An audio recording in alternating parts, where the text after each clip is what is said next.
What's going on, everybody? My name is Pastor Ryan, and I'm the youth pastor at Abundant Life Church of God here in Valdosta.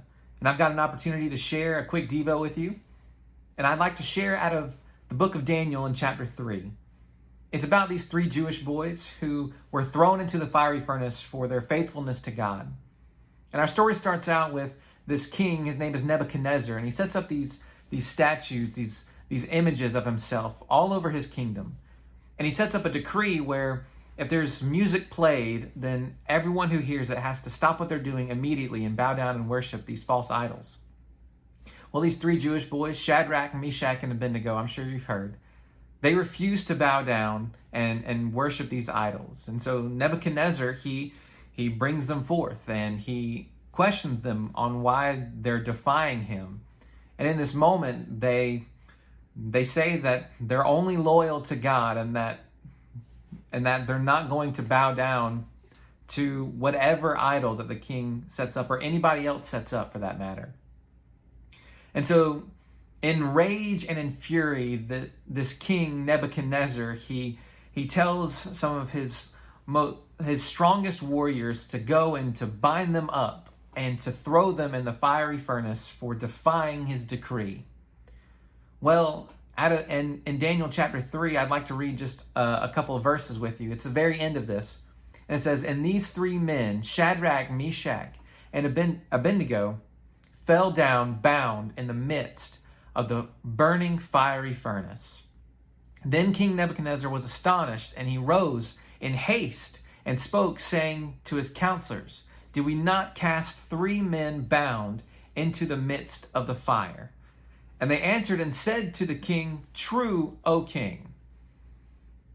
'Look,' he answered, 'I see four men loose, walking in the midst of the fire, and they are not hurt, and the fourth is like the Son of God.'"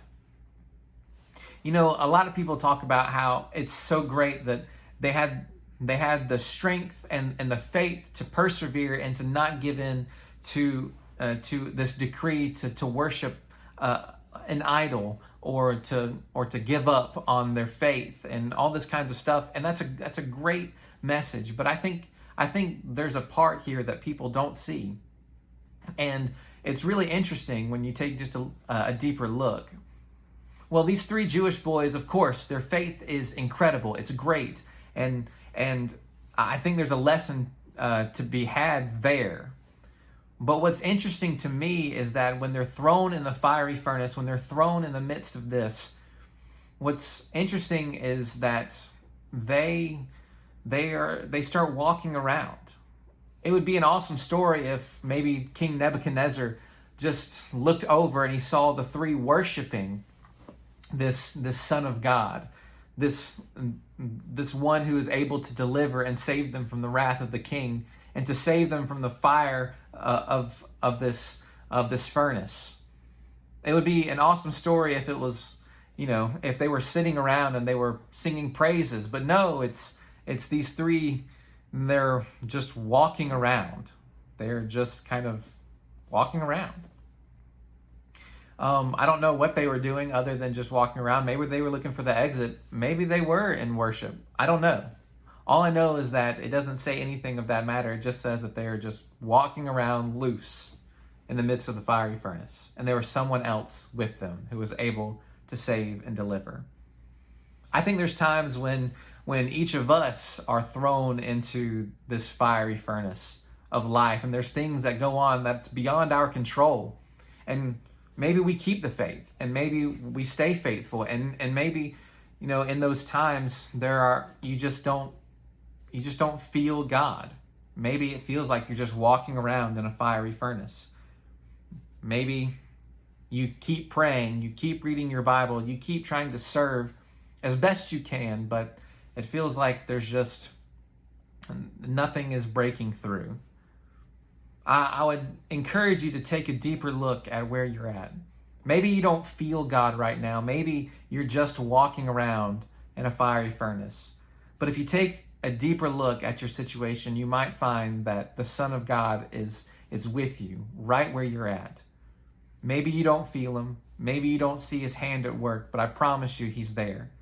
Jesus promises over and over again that he'll never leave you nor forsake you. He's a friend that sticks closer than a brother.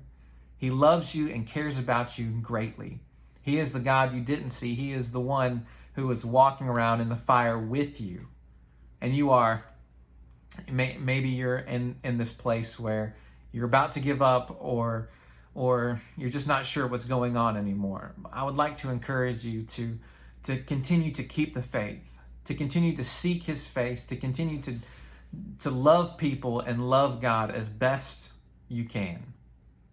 He is with you, he is for you, and he's going to continue to fight your battles and provide for every one of your needs. That's all that I have to share with you. I hope that you're encouraged. I hope that you're blessed. Tell someone you love them. Have a good day.